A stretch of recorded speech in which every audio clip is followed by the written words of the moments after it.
Hi, this is Annie from the ADHD Minimalist, and I'm here today to talk about packing light for vacation. And we're about to go on a vacation for 6 weeks, and we're only taking carry-ons.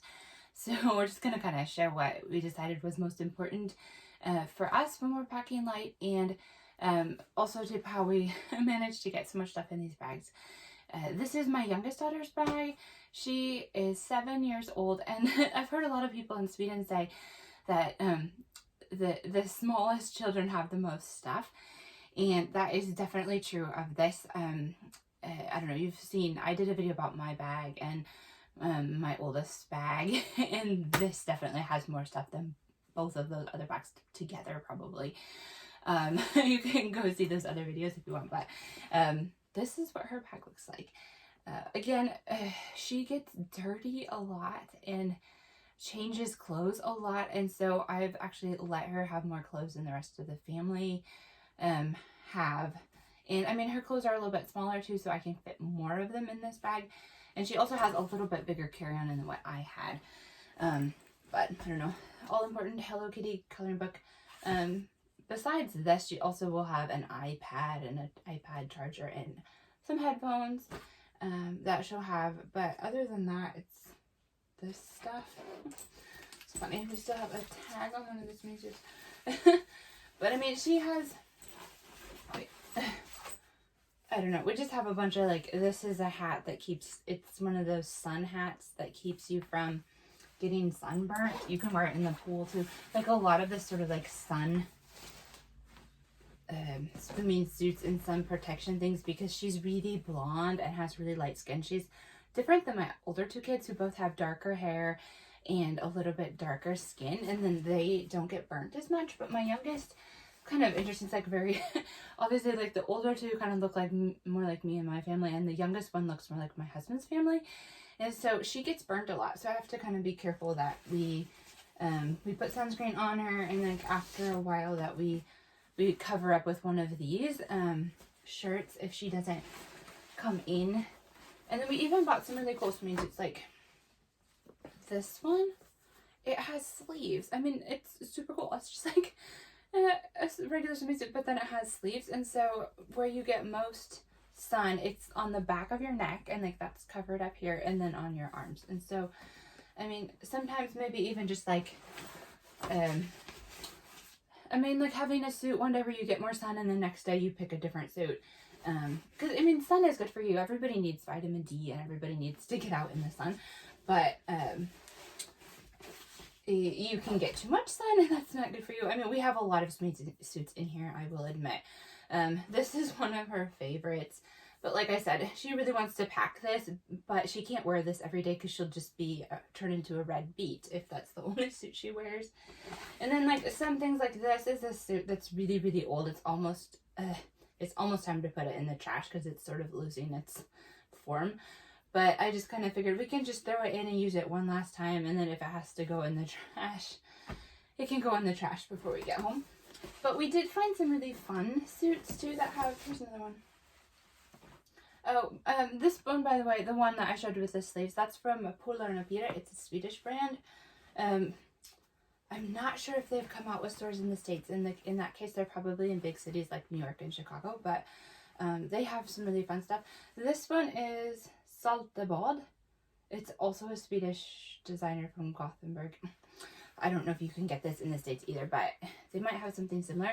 So these really fun ruffles cover up your arms, the top of your shoulder there, and they keep you from getting burnt there. Then this does have a scoop neck, so you probably do need some sunscreen up here at the top. But anyway, it's just kind of a fun way to like mix it up and to still have a little bit of sun protection at the same time. So anyway, we have like probably too many swimming suits packed for her, but she doesn't like to put them on when they're wet, and she's really picky, and so I'm just gonna let her have some extra stuff. So we have swimming shoes and even a wetsuit because it's probably not super warm in the ocean. So this wetsuit doesn't really take up that much space. It's one of those, this is really thin material, and the other material isn't super thick either. So it kind of depends on what kind of wetsuit you have, if it's gonna fit in your carry-on. But I don't know. But here's a pair of pajamas, and we're gonna go to Disneyland. And so, or is it Disney World? And I get those confused in California. But this is Bambi, which she really likes, and then of course we have quite a few socks. She's really, really picky about socks, and so I didn't know if I could even buy her socks that she would wear. So unfortunately, we have lots of socks there. But then she likes stuff like this too. This is kind of cute. It's this is cloth ball. Again, probably only something you can get in Europe, but really cute, like a shorts suit. And we have one sweatshirt just in case she needs it in the evening. But other than that, it's going to be pretty warm where we are, so I didn't pack a lot of that sort of thing.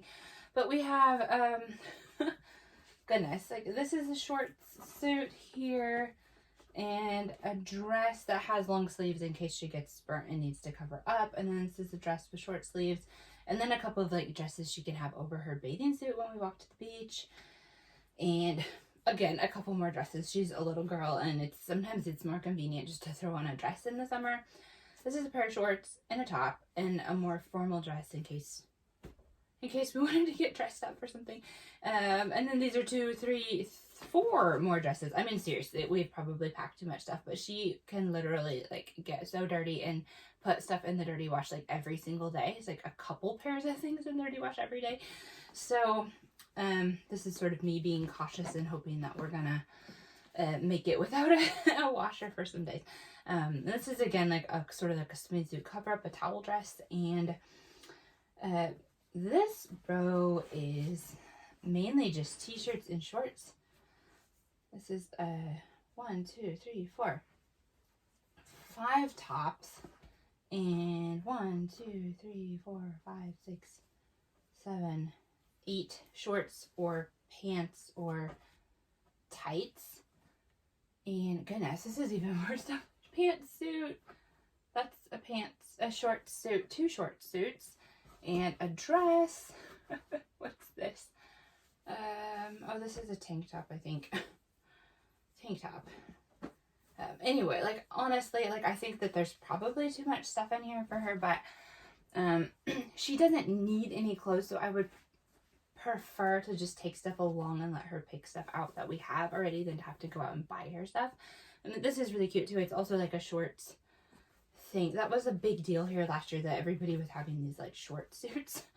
But they're really convenient. It's just one thing, and then if you go somewhere and you need to throw in something extra, you can just throw in another one. More shorts, tights, and another short suit. So, well, like I said, there's kind of a lot of stuff in here, but this is for 6 weeks, and I don't really want to buy her clothes. It's like the difference between her and my son. He doesn't have a lot of clothes to begin with, and he needs clothes, so then I don't mind buying him stuff. But my youngest, she got a lot of clothes from her older sister and from cousins and stuff, and so she really doesn't need anything, so it kind of felt wasteful just to like take so few things that I knew that I was going to have to go buy her stuff. So hopefully this will last for quite a while so that we don't have to buy anything before we find a washing machine. But that is about it. There might be something in here. Glasses, sunglasses. Again, everybody in the family needs those. Oh, and here was a pair of flip-flops and her towel. Again, I wasn't really sure if we were going to take a taxi to the beach the first days when we were at a hotel, because the hotel isn't on the beach, and I didn't know if they wanted us to take their towels with us, so we all threw in one of those little travel towels as well. And well, that's about it here. I mean, this is a little bit bigger carry-on than what I had, but it's still approved by the airline as a carry-on. And she's just going to put her little iPad in this outside pocket, and then she's good to go. She might as well take a little bitty stuffed animal. She wanted to take this enormous elephant, and I told her she could not have the enormous elephant. It's like bigger than she is. It would need its own seat on the plane. So she gets to take a little bitty stuffed animal with her on the plane as well. So that's what my 7-year-old is taking on 6 weeks of vacation, and she has the most stuff, like, of the whole family. So, anyway, you can go check out the other videos about packing for vacation. And honestly, I think it would be really fun to see like what we actually used and didn't use, because every time I go on vacation, I've taken stuff and then I haven't used some of it. And so it's just kind of just a waste of space in my bag. And it's sort of those things like you save stuff sometimes and you think, oh, I'm going to take that with me on vacation. But if you don't like it enough to wear it every day, then maybe it's not the right thing to take on vacation. Because I took stuff along on vacation that I thought, oh, well, maybe that'll be fun to wear. It's like you like the idea of that item of clothing, but you don't necessarily like it on you. Like maybe it just doesn't quite fit right, or something just isn't quite right. And then you don't wear that kind of stuff on vacation, because when you're on vacation, you want to feel like, oh, I look great and we're having a great time, and you want to feel good about yourself, and you don't want to wear stuff that you don't like. So leave anything that you have a big question mark about at home, and take stuff that you truly do love and that you feel really good about yourself in, because that's how you want to feel on vacation. You can hop over to my blog, theadhdminimalist.com, and check out tips for decluttering, as well as tips for living family life with ADHD and dyslexia. And if you want to see more videos, I do have a lot of videos out about decluttering with eBay right now, and videos about ADHD. So go check this out and have a really great day. Thanks for spending some time with us. Bye.